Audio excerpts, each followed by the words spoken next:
Thank you for standing by. This is the conference operator. Welcome to the Lululemon Athletica Inc. Second Quarter 2020 Earnings Conference Call. As a reminder, all participants are in listen-only mode and the conference is being recorded. After the presentation, there will be an opportunity to ask questions. Analysts who wish to join the question queue may press star then one on their telephone keypad.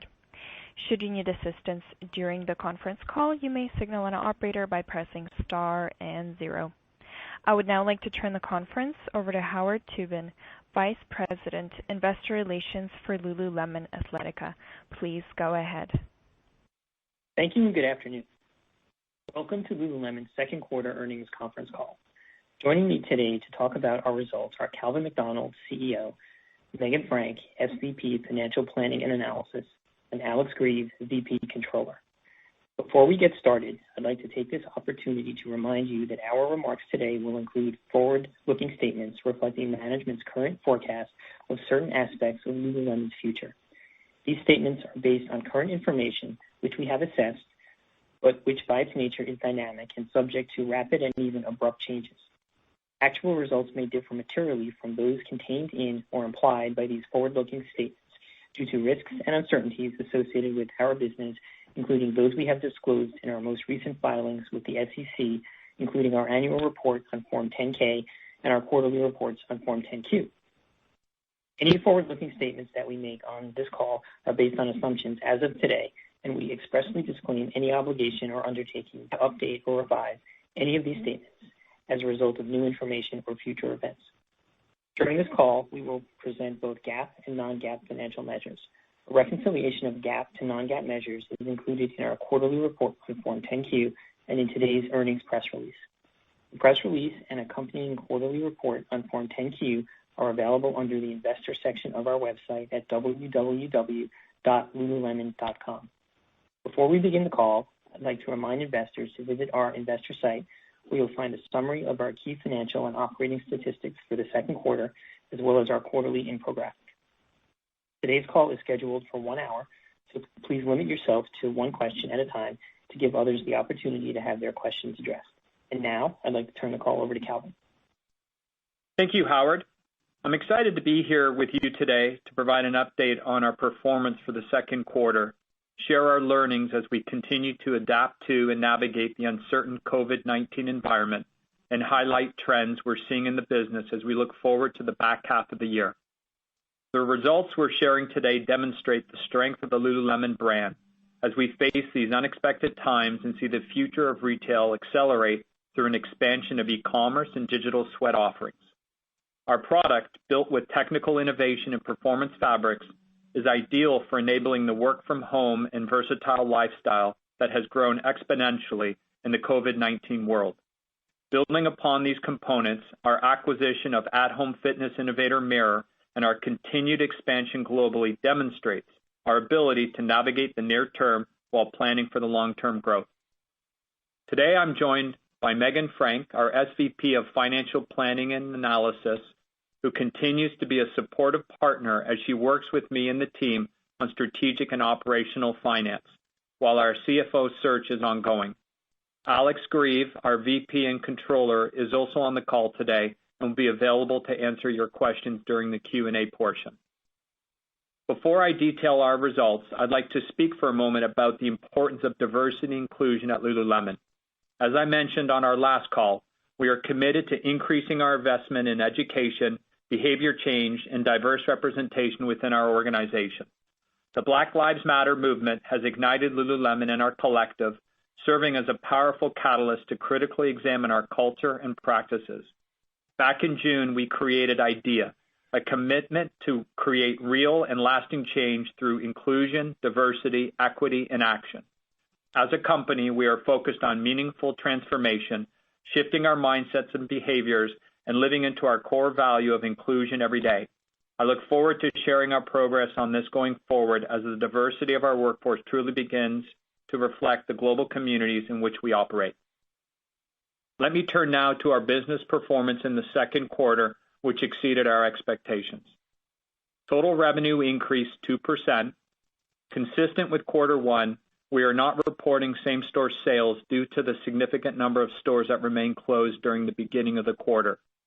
Our e-commerce business continued to accelerate, with comps in quarter 2 increasing 157%. Gross margin declined 80 basis points, and our product margin was flat with last year. Adjusted earnings per share were 74 cents versus 96 cents last year, and our financial position remains strong as we ended the quarter with $1.2 billion in total liquidity. As we continue to operate and move through the COVID-19 environment, we are seeing a shift in behavior in terms of working from home, sweating from home, and the increased importance of living an active and healthy lifestyle. These trends play to our strengths and set up an opportunity for us to continue to innovate and gain market share. We are learning how our guests are changing their behaviors, and we're adapting and engaging with them in new ways.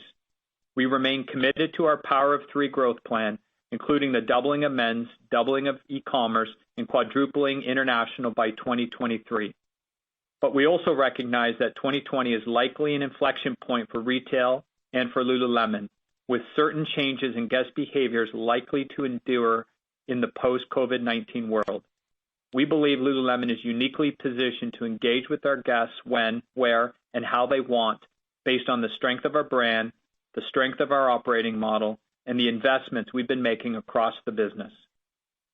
One of our key strengths is our omni operating model. For the last several years, we've been investing in our ecosystem to ensure we have the capabilities to enable a seamless and enjoyable experience, whether guests want to engage with us virtually, in stores, or in the community. What we're learning now during the COVID-19 environment is that omni means much more to our guests than simply enabling purchase transactions across our channels. While our recent investments in transactional omni capabilities are clearly paying off, as evidenced by our recent results, we have begun to view other areas of our business, including sweat and events, through an omni lens. Let me now share some of the details. As our stores continue to recover, our e-commerce business has accelerated from a 41% comp in quarter 4 of last year to 157% comp in the current quarter. Similar to quarter 1, we've seen a healthy mix of new guests, existing e-commerce guests, and historically retail-only guests now shopping with us online. In order to support growth in the business, capture a potential further increase in demand in quarter 4, and ensure our guests continue to receive the highest level of service, we've accelerated investments this year within our e-commerce channel. These investments include developing site enhancements, building our transactional omni functionality, and increasing fulfillment capabilities. These further enhancements were on our roadmap for the next 2 years, and given our e-commerce business has currently accelerated beyond our expectations, we prioritize and pull forward these investments. We're also continuing to grow our brand and engage with our guests across our international markets. In China, we're experiencing a strong rebound in store, with same-store sales up over 30%, coupled with strength in e-commerce, which grew over 130% in quarter 2. And in Europe, a greater than 160% lift in e-commerce is driving our business as guests are engaging with us more online than ever. When looking at store growth in our regions in quarter 2, we opened 9 new locations across Asia and Europe, including our 100th location in APAC, an exciting milestone for our brand in this key growth market. Let me shift now to speak about the recovery of our store business. While this period continues to be unpredictable, we currently have approximately 97% of our stores open across the globe to serve our guests. On average, our reopened stores are performing at 75% of last year's volume. As you know, our stores are small and designed to be an efficient use of space with high levels of traffic, which results in high productivity. While these are appealing attributes, the current capacity constraints understandably limit the number of guests who can be in the store at one time. While we're seeing traffic declines relative to last year and expect these constraints to endure at least through the end of the year, the underlying health of our brand remains strong. Guests are patiently lining up to get into our stores, both physically and through our virtual tools. Our product continues to resonate well, as evidenced by the strength of our e-commerce channel. And while we expect productivity for stores that we've reopened to remain consistent with the current levels for the remainder of the year, we still expect to grow our top line in quarter 3 and quarter 4. We continue to believe physical stores are and always will be an extremely important part of our ecosystem. From a sales standpoint, our stores are highly productive and they enable so much more than simply the purchase of apparel by our guests. Our stores are our local hub and communities across the globe, gathering spots for our ambassadors and our connection to local studios, facilitate e-commerce transactions via our ship from store and buy online pickup in-store capabilities, and are a portal to bring new guests into our brand, particularly men. This year we plan to open 30 to 35 net new stores while also accelerating our seasonal store strategy. In quarter 2, we operated just over 50 seasonal stores, and we plan to increase to approximately 70 in the second half of the year. Our strategy this holiday will include seasonal stores in key centers and markets where we have existing stores to help us mitigate the current capacity constraints. That being said, we're building new and leveraging our current transactional omni capabilities to ensure a quick and seamless shopping experience for both our store and e-commerce guests. Some of our actions include: first, we have evolved our buy online, pickup in store functionality to buy online, pickup at curbside. Second, we have enabled virtual wait lists so guests no longer have to wait in line and instead can be notified via text when it is their turn to enter the store. This functionality has been particularly well received. In the month of August alone, we had nearly 400,000 individual guests utilizing our virtual wait list across nearly 280 locations where we implemented the technology. Third, we have continued to expand the number of our omni educators who receive special training enabling them to help guests in-store and virtually through our Guest Education Center. And fourth, we continue to offer our digital educator and virtual concierge programs, and both initiatives continue to be well received by guests. This innovation demonstrates our consistent ability to be agile and anticipate the evolving needs of our guests. We have also enabled Omni Sweat Life capabilities to help our guests stay active, both physically and digitally. Many of our ambassadors have been offering live streams on our social channels, and we now offer digital content as part of our membership program in the cities where our tests are underway. I'm also excited that in August, we were able to convert our annual Seaweeds half marathon into an extremely successful virtual event in which over 23,000 people from more than 100 countries participated, including myself. We partnered with the running app Strava and offered a 10K distance in addition to our half marathon. We also curated virtual training programs for both races to help runners prepare and compete at the height of their ability. Shifting now to product innovation, our guests are now working and sweating from home more than ever, and we continue to be there for them with merchandise that offers versatility and flexibility powered by the technical innovation of Science of Feel. I'm excited to share the ways in which we are making our assortment relevant to more of our guests. Last month, we expanded our On the Move collection with the introduction of new pant styles for both women and men, supported by our Every Day is a Workout campaign. These styles leverage our expertise in technical construction and developing technical fabrics, but they were explicitly designed for out-of-studio use. For women, we launched the City Sleek 5 Pocket, powered by our Warpstream fabric, and for men, we rolled out the Bowline pant in our new Utility Tech fabric. Initial response to these new styles has been strong. In particular, the City Sleek has exceeded our expectations by a factor of 2, was the #1 performing style in the company during the initial days of the launch, and we're chasing into additional inventory to help keep up with demand. While we will always lead with performance-based apparel and technical innovations, we see continued opportunity to grow the on-the-move portion of the business for both women and men. I'm also pleased with our move toward more inclusive sizing. This is an important step forward for Lululemon, and I'm excited that later this month we will start to offer some of our core styles in sizes 0 to 20, and this is just the beginning. By the end of 2021, the majority of our women's assortment will be available in our more inclusive size range. When looking at the men's business overall, we saw sequential improvement relative to quarter 1, although it lagged behind the growth in the women's business. As the work from home and sweat from home environment continues, we have seen our male guests respond more enthusiastically to shorts, sweats, and hoodies. Our merchant teams are chasing into these categories so we can maximize these businesses based on the current shift in demand. And our brand teams are focused on continuing to raise awareness among men, and our dual gender lines such as On the Move provide an opportunity to grow in both the men's and women's business. Our opportunity within product remains in the early innings. We have only just begun to leverage our work within the Science of Feel innovation platform, and we have ample ways to expand our key categories: run, train, yoga, and On the Move. In addition, the Lululemon brand is positioned well to take advantage of the shifts we're seeing in the marketplace towards apparel that provides versatility, comfort, and technical innovation. Before shifting to our outlook, let me update you on two of our OmniGuest initiatives, Mirror and Membership. Mirror is a further example of how we're considering and evolving new aspects of our business through an Omni lens. As you know, we closed on the Mirror transaction in early July, and I couldn't be more excited with the potential Mirror brings to Lululemon and the opportunities Lululemon brings to Mirror. As I stated when we announced the acquisition, Mirror is a standalone revenue-generating company, and their management team will continue to operate the business from their offices in New York.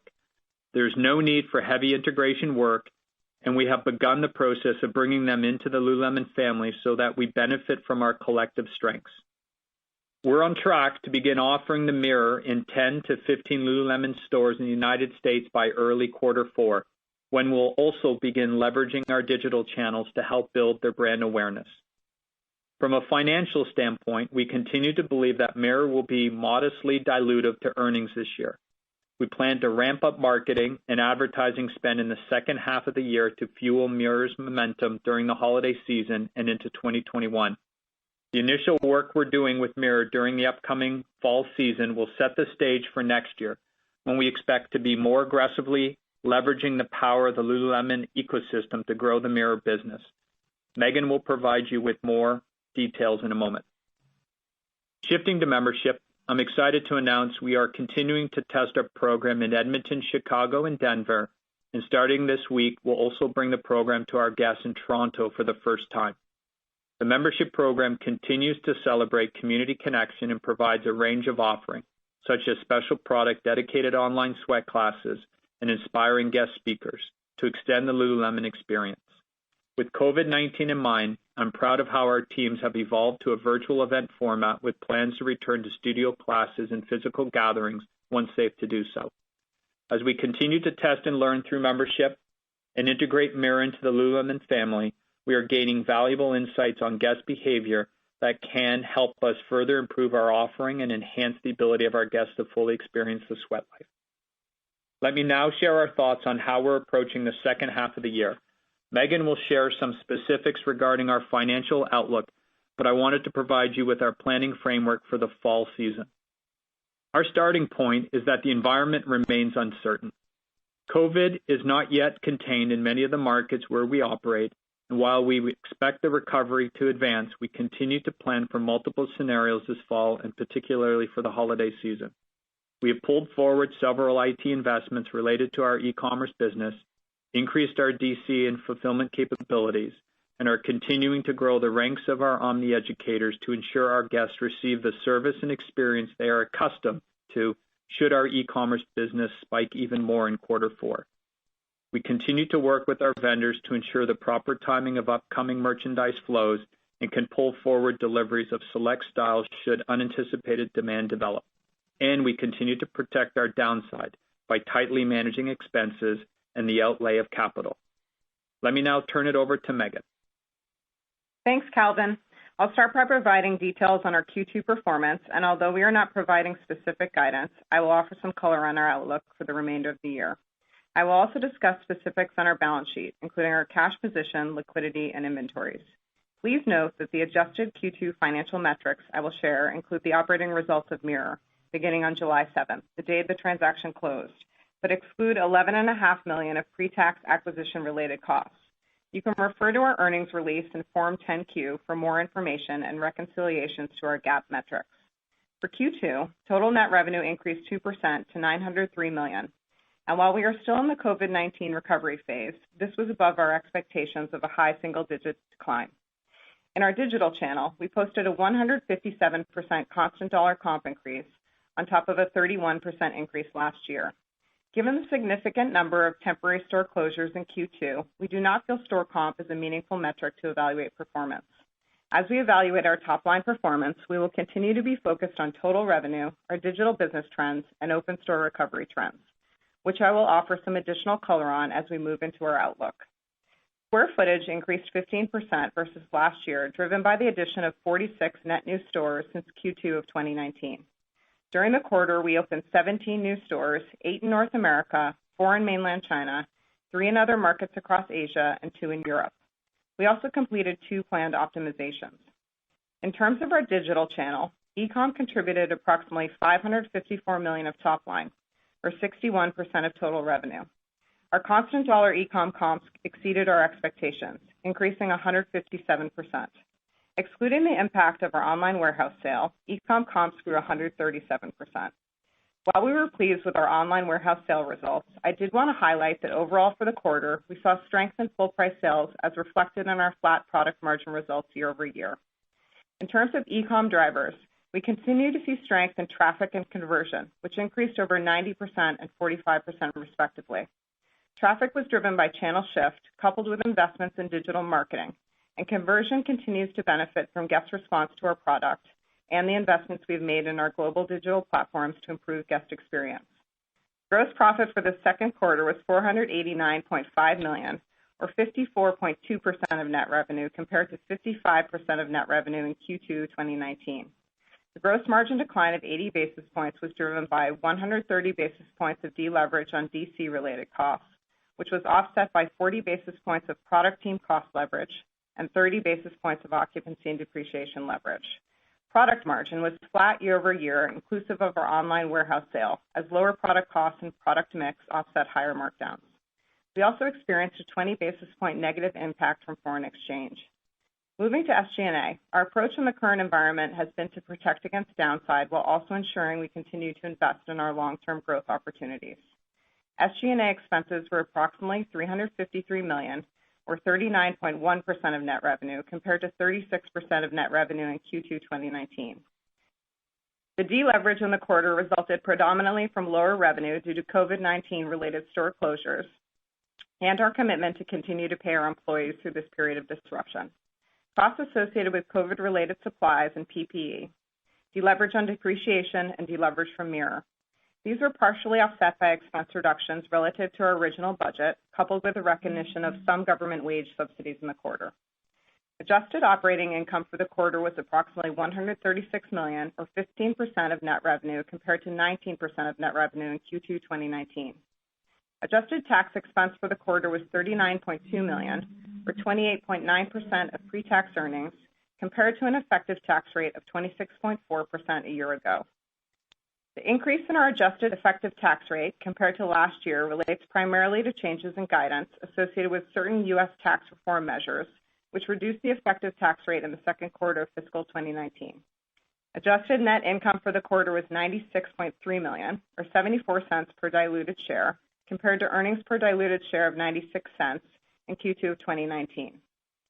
Capital expenditures were approximately $53 million for the quarter, compared to approximately $67 million in the second quarter last year.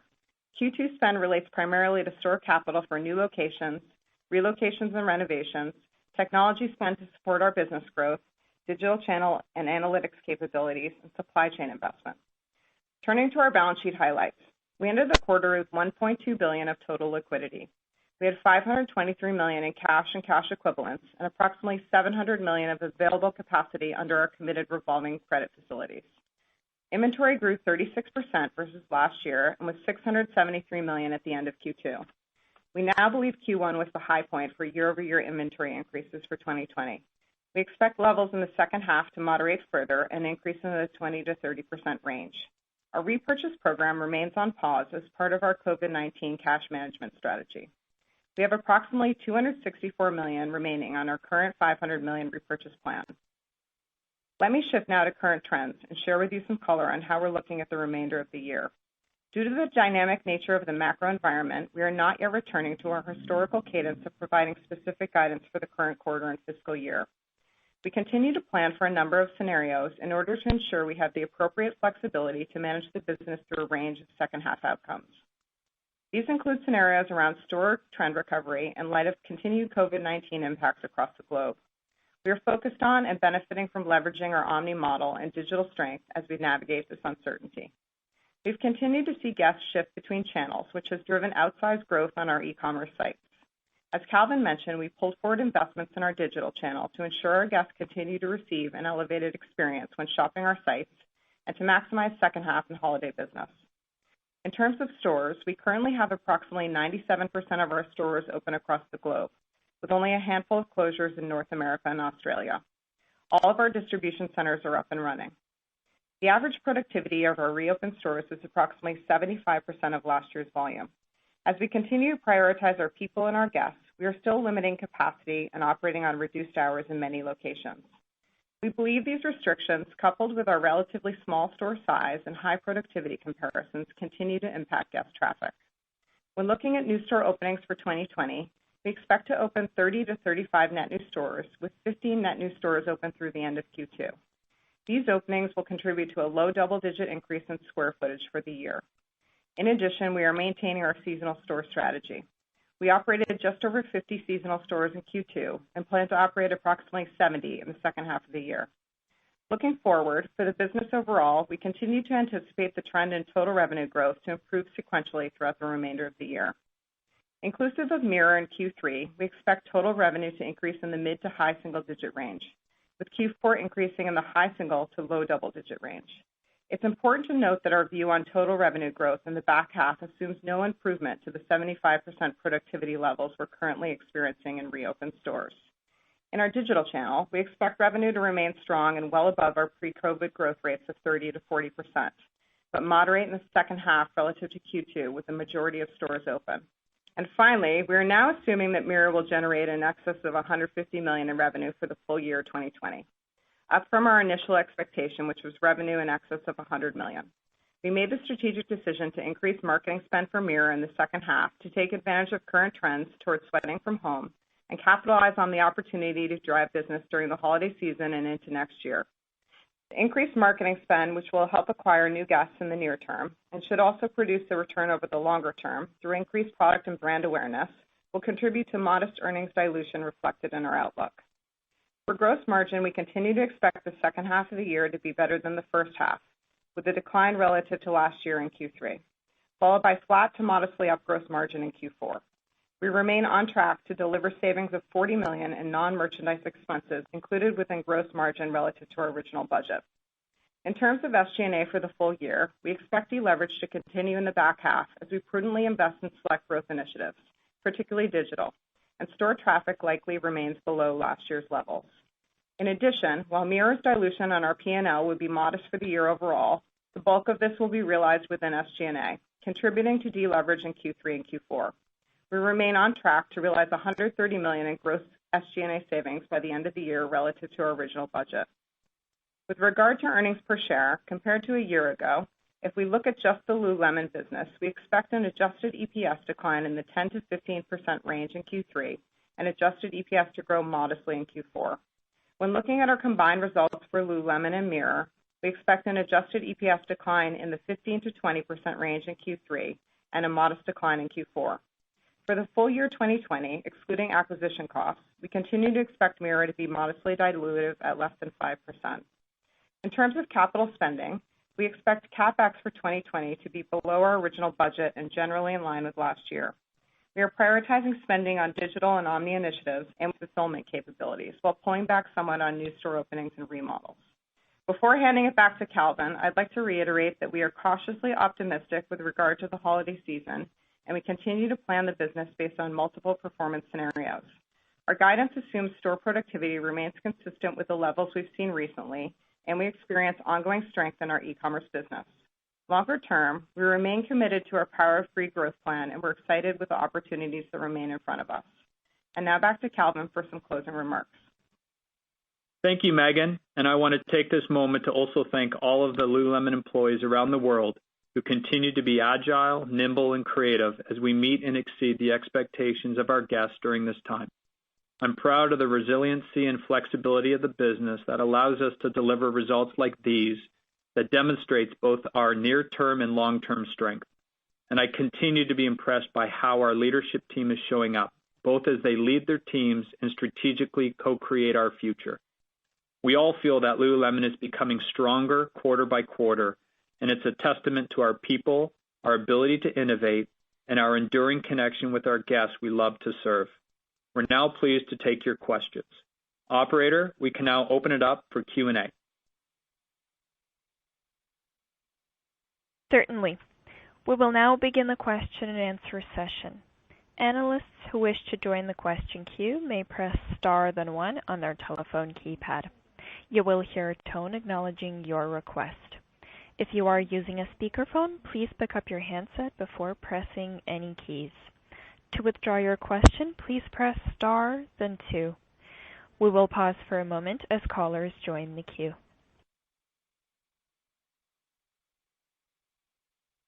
The first question comes from Lorianne Hutchinson with Bank of America. Please go ahead. Thanks. Good afternoon. I wanted to ask about how you're thinking about managing any holiday volume challenges, whether store capacity constraints or higher shipping costs. It sounds like you'll be opening some seasonal stores to help with that. Are there any other plans in place to try to ensure that you can successfully manage through this tough 4Q environment?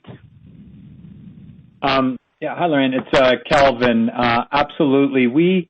I break it into a couple of key strategic buckets that we've been working on. Early on, the first was pulling forward our investments to ensure that the infrastructure, both our supply chain as well as our websites around the world, were ready for the type of volume that we're anticipating.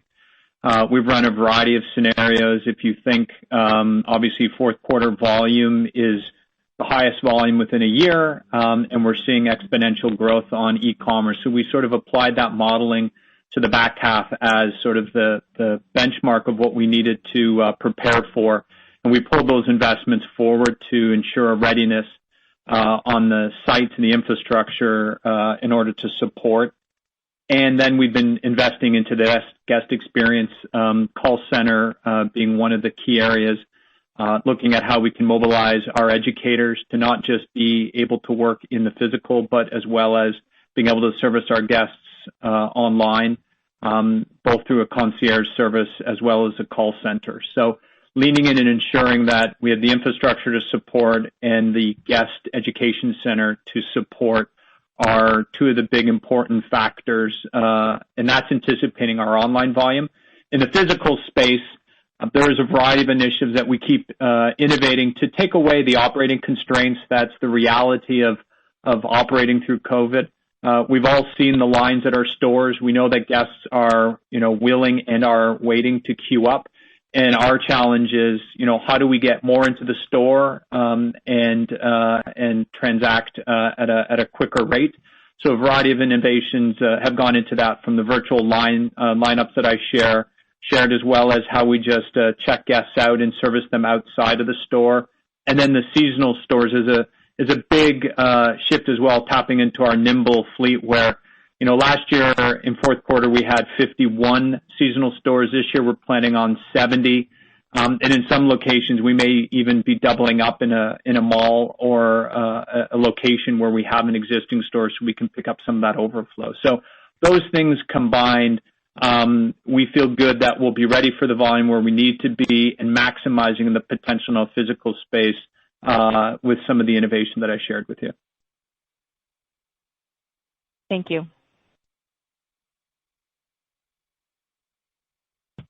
The next question comes from Matthew Boss with J.P. Morgan. Please go ahead.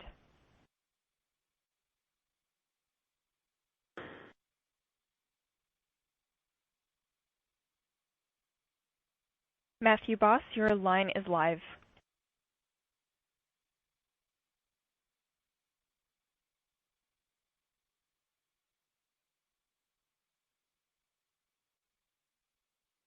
The next question comes from Mark Altschwager with Baird. Please go ahead. Great. Good afternoon. Thanks for taking my question. On the product margin, can you walk through some of the drivers there relative to the strength that you saw in Q1? I guess specifically, I'm wondering how much of an impact the warehouse sale had on the quarter and whether the plus 180 you saw in the first quarter might be a better indicator of the underlying run rate of the business. Yeah, thanks, Mark. It's Megan. So we were really pleased with the strength we saw in product margin in the quarter. As you heard, we did do an online warehouse sale, which compressed really with our stores closed, markdown selling into one period. But when we look across the quarter, we saw some really nice strength out of full price selling. We're not going to offer color on product margin specifically as we move into the second half, but we are expecting gross margins in the second half of the year to be better than the first half and expect a decline in Q3, returning to gross margin expansion year over year in Q4. That's very helpful. Thank you. And then just a follow-up. Thanks for all the detail on the productivity trends and digital. Just any further help on what you're seeing quarter to date in each of the channels relative to what you saw in the second quarter? Yep. So we are tracking relatively in line with the top line color we provided, which is total revenue growth in the mid to high single digit range for the quarter. Thank you very much. Best of luck.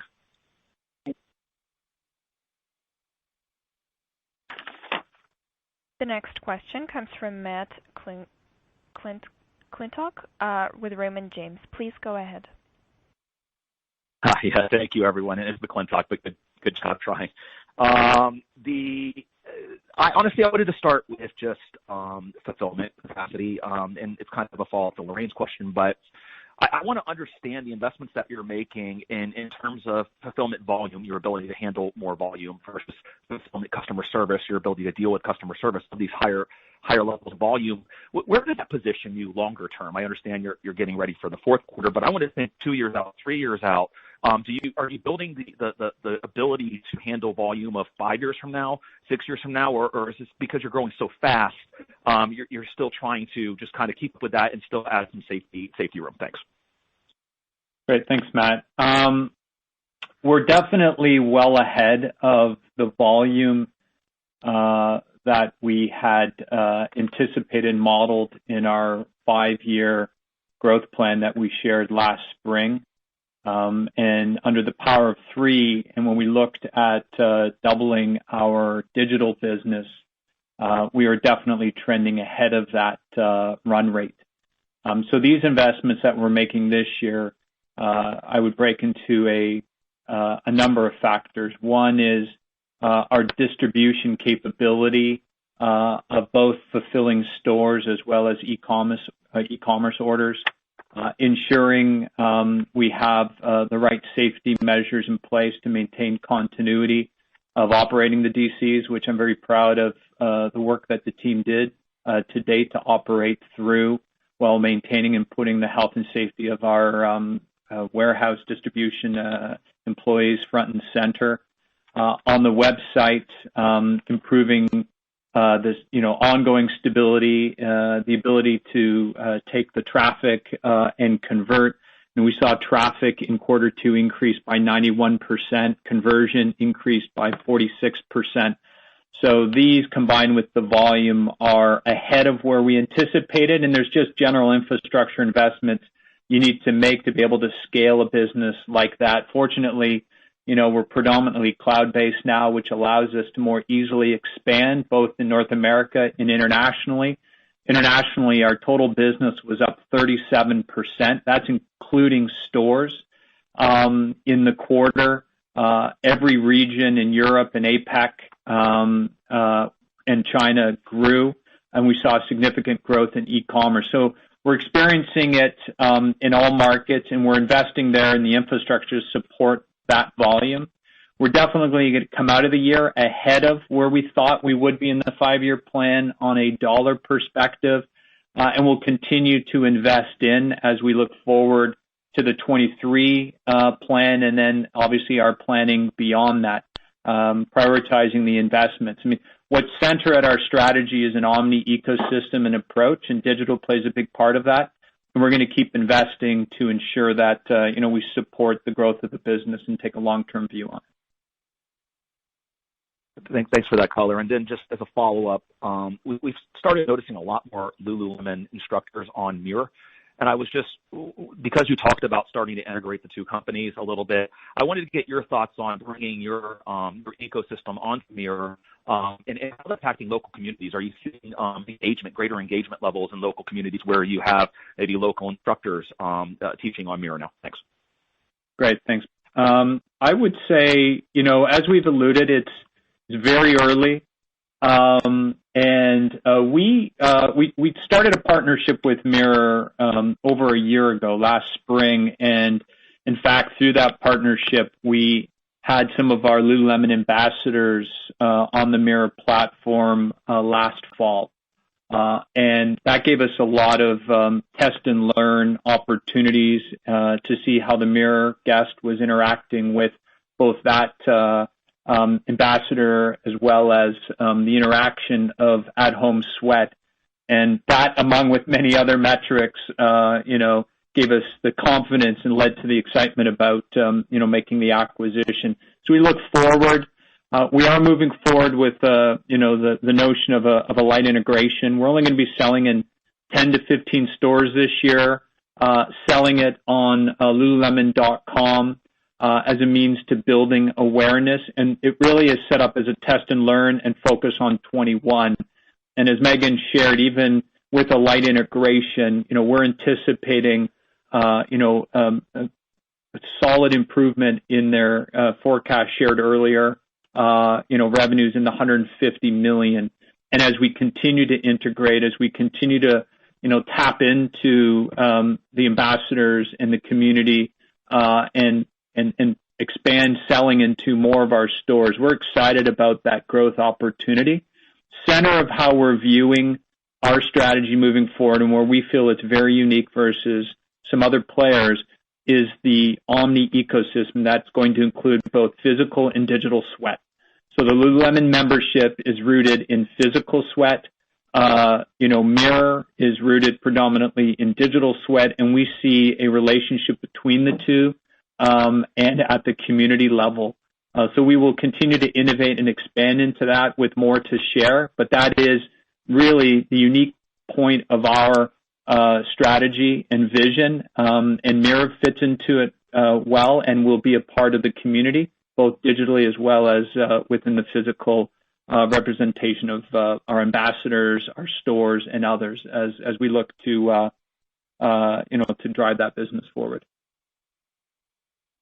Thanks for that. Very exciting times.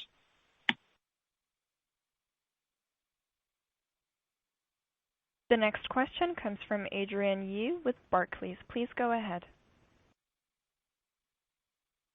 Calvin, I was wondering if you could talk about product category expansion and the introduction of ongoing innovation and newness for both the back half of this year and then into 2021.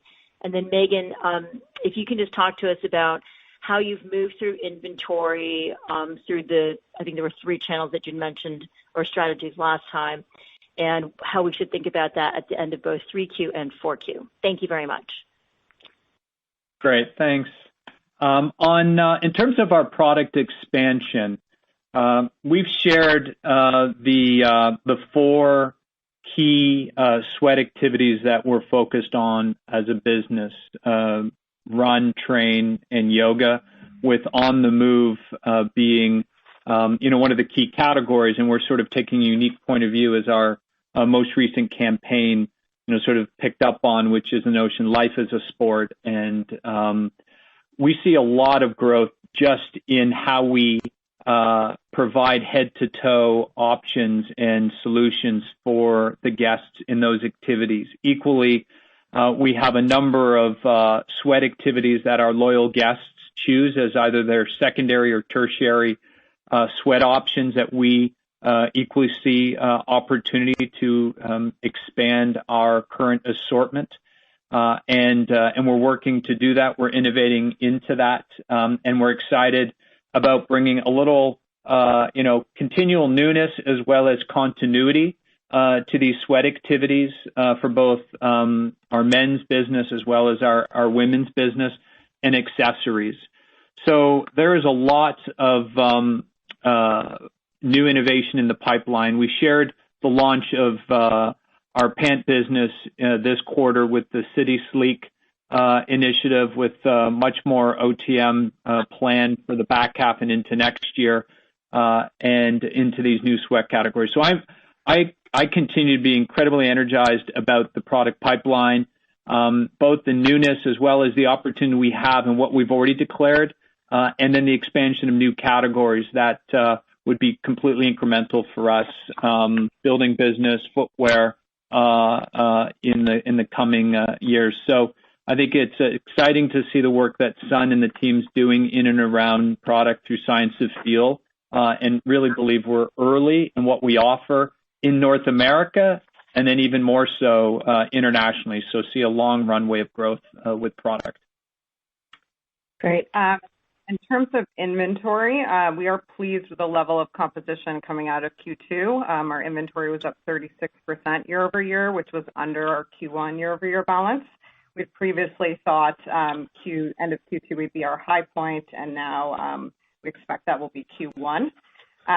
So as you know, we did do an online warehouse sale during the quarter. Pleased with those results. But again, I just point back to we're also very pleased with our full price sales results. We do expect inventory to moderate in the second half of the year, up 20 to 30%, as we move into the third and fourth quarter. And just as, again, a reminder, we do benefit from core being approximately 40% of our assortment. Great. Thanks so much. Nice job in a tough environment. Thanks. Thank you. The next question comes from Ike Boruchow with Wells Fargo. Please go ahead. Hi, just two quick questions. Just back on the inventory. I understand this is, the high point has been passed and it's going to moderate in the back half, but 20 to 30% is still pretty well above your sales trend. I'm just trying to understand your comfort with the inventory you're carrying, if we should be on the lookout for more potential events to clear inventory in the third or fourth quarter. And then any chance you guys could explicitly break out the Mirror revenue contributions that you're planning in Q3, Q4? Thanks.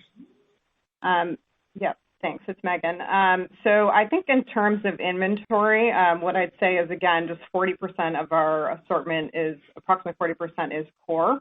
And we expect inventory levels to moderate through the second half of the year, as we mentioned, 20 to 30%. As you note, that is above sales growth, but we feel comfortable with the level based on reflowing the inventory and taking into consideration that core portion. We do expect gross margin in the second half of the year to improve relative to the first half. And we expect, again, a decline in Q3 and returning to growth in Q4. And then in terms of Mirror, we're not going to break down the second half estimate, that $150 million. In excess of $150 million is for the full fiscal 2020. Okay, thanks. The next question comes from Alexandra Walvis with Goldman Sachs. Please go ahead.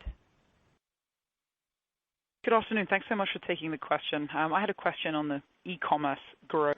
I was wondering if you could share any more color on the cadence of that growth through the quarter and indeed quarter to date, and also whether you might be able to share the composition of e-commerce revenue between existing customers and new to Lululemon customers. That would be really helpful. Great. So in terms of the e-commerce cadence, we had mentioned that we saw 125% when we were reporting Q1 at the start of the quarter. So we did see a pickup as we moved throughout Q2. And we saw 157 for the quarter, and it was 137 excluding the online warehouse sale. We have seen, as I mentioned, in line with our expectation of that year-over-year growth rate moderating as stores open for the full period of Q3 and into the second half. We do expect e-com to be above the 30 to 40% growth rate that we experienced prior to COVID. Great, very clear. And then one more question from me. You're expanding the loyalty test to another city in Vancouver. Any incremental color you can share on what you've learned from the loyalty pilots so far, and anything that you're tweaking as you move into the subsequent pilot in Vancouver? Yeah, no, absolutely. Thanks, Alexandra. First, just to clarify, the added cities, Toronto, that we're adding. So we're repeating in 3 of the 4 cities, repeating in Edmonton, Chicago, and Denver. And we tested in Austin with great results, but we elected to bring in a larger city with Toronto to test and learn. So Toronto is going to be the new market. And what we continue to see in the adjustments we've made, obviously the essence of the program is rooted in connection and community, with physical being a big part. The team has done a wonderful job shifting to virtual events, be it sweats or speaker series or other tutorials that guests have engaged incredibly well in. That really set up a lot of interesting learning as we think forward around the program. And we will moderate as we see studios open and guests being able to physically sweat. But where we've landed is a good balance of physical sweat combined with access to product, and then rooted at the notion of community and connection. $168 for the 1 year. And we go on making it available this week, and we're excited to see the results. And in every test city we've done, we've seen very positive response from the guests, high loyalty and engagement and intent to repeat. And it does have a positive impact on their overall purchases of Lululemon, as well as recruitment of new guests. So from a guest metric standpoint, it's very encouraging. And it's early, and we are taking it, through a test and learn phased approach. Toronto's going to be a great new addition. COVID's been an interesting balance based on the positioning of the membership program, but I'm very excited about how the guests has continued to engage in it. If anything, it's given us more confidence than not about the potential. And we will, test and learn through these markets with, plans to, continue to look at adding additional markets in the coming year. Great. Thank you so much for all the color, and all the best.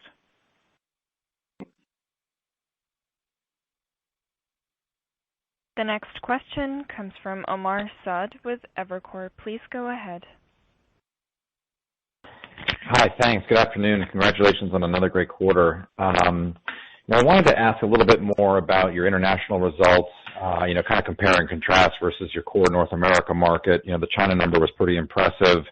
Is that a good, maybe contrast and compare the patterns you're seeing in those markets online and in stores? Did you experience pent-up demand there? Maybe some of the differences you would call out, for the kind of consumer behavior patterns you're seeing, the guest behavior patterns you're seeing in North America and Europe as well. It'd be great to get that feedback. Thanks. Great. Thanks, Omar. I'll start by just sort of teeing up the North American business as we've sort of shared. From Q1 to Q2, we're really pleased with the progression we saw in both Canada and the U.S. Stores performed similar in both markets. Predominantly, that's linked to the operating constraints that we had to operate under with small stores that were incredibly productive, and we just had challenges being able to match the same productivity numbers as the previous year. And e-commerce obviously picked up a large share of that additional demand, and overall the mix of the business, we're very pleased with. And it was a significant improvement from a Q1 performance. Internationally, I'll start with China because it continues to just build steam and momentum from, Q1 when we had the early closings to when the stores reopened. And we're seeing incredible growth in both our e-commerce number, which was up 136% in China, and stores which are up, significant, growth as we saw through the quarter and heading into this quarter.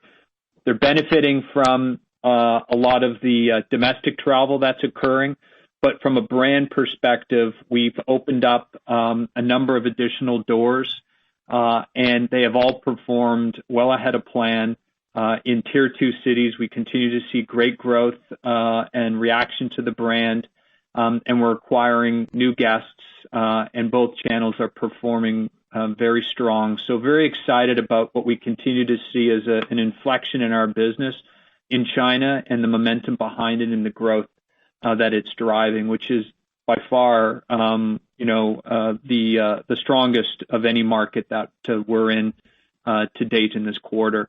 And though in Europe and rest of Asia Pacific, very positive growth led in e-commerce. E-commerce numbers similar to that in North America, which is really exciting for us because it's acquiring a new guests and it's resetting how high is high with our online business and potential as we think about assortment, think about our physical real estate strategy and entering into new markets. So I'm excited overall with the performance of our business internationally and continue to see guest acquisition increase, the expansion of the brand led by China, but very strong in all markets that we're in.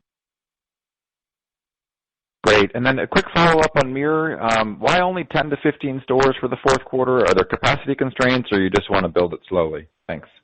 Yeah, it's definitely build it slowly. And test and learn and be able to go a little bit more aggressive in 21. And we're going to test and learn between the balance of making it available and increasing awareness through .com, making it available through stores. They're in a good supply chain perspective now. Their average delivery is 7 to 10 days in terms of inventory flow. Obviously, during early COVID, that number was expanded. They've been able to play catch up, and we're sitting in a good position. But we see this as an exciting position long term, and there's good momentum already in that, and we're going to add to it. But it is really test and learn with a focus on 21. Thanks. Best wishes. Thank you. Operator, we'll take one more question. Thanks. Certainly. Our next question comes from Matthew Boss with J.P. Morgan. Please go ahead. Great, thanks. We'll try this again. Calvin, on the inflection that you cited for retail and for Lulu from here, can you first elaborate on investments for market share that you've accelerated during the crisis, and then also on digital? What's the best way to think about the sustainability of digital channel operating margins relative to the 40% plus that you've achieved the last several years? Yep, I'll chat on the inflection as well as how we're leaning in and how we're planning to continue to lean in. Clearly, health, wellness, and functional apparel and trends in apparel have changed dramatically, and I don't foresee them defaulting back to pre-COVID, sort of awareness with the guests. I think, health and wellness trends are here to stay. I think that some of the trends we've seen in fashion and what guests are going to expect in apparel and how they dress and how they want their apparel to perform are here to stay. And both of those benefit, our brand and our positioning in a number of ways, predominantly linked to, our Power of Three growth strategy around product, omni guest, and creating that ecosystem as well as market expansion. So I'm excited about the potential of growth. And what we do know is, and we've shared this before, is even with the success of, our business to date, we have awareness opportunities. We have significant awareness opportunities with men in North America, and in our international markets, awareness and consideration is and remains our, one of our big exciting opportunities. So we definitely leaned in Q3 with digital marketing. plan to do more of that in the back half and into next year. Part of the success we saw internationally was, turning on digital marketing and CRM in a more aggressive way than we've traditionally done in the past, and it responded very well. So the teams are going to continue to learn. We're continuing to sort of play with our ROAS and what we want and expect from the investments and how we get our brand known and have that awareness metric improve in the coming months and the coming years. So I just think the world is looking for more of what we have to offer, and our opportunity, we know, is that our awareness around offering it is still a big opportunity for us, and we're going to lean in and invest in the back half of this year and into next year to do that. And that's all part of the guidance and margin that Megan's provided, and it's also inclusive. There's no change to our Power of Three 5-year view of the financial model that we shared as well last spring. So it's all incorporated in that, how we chase and lean.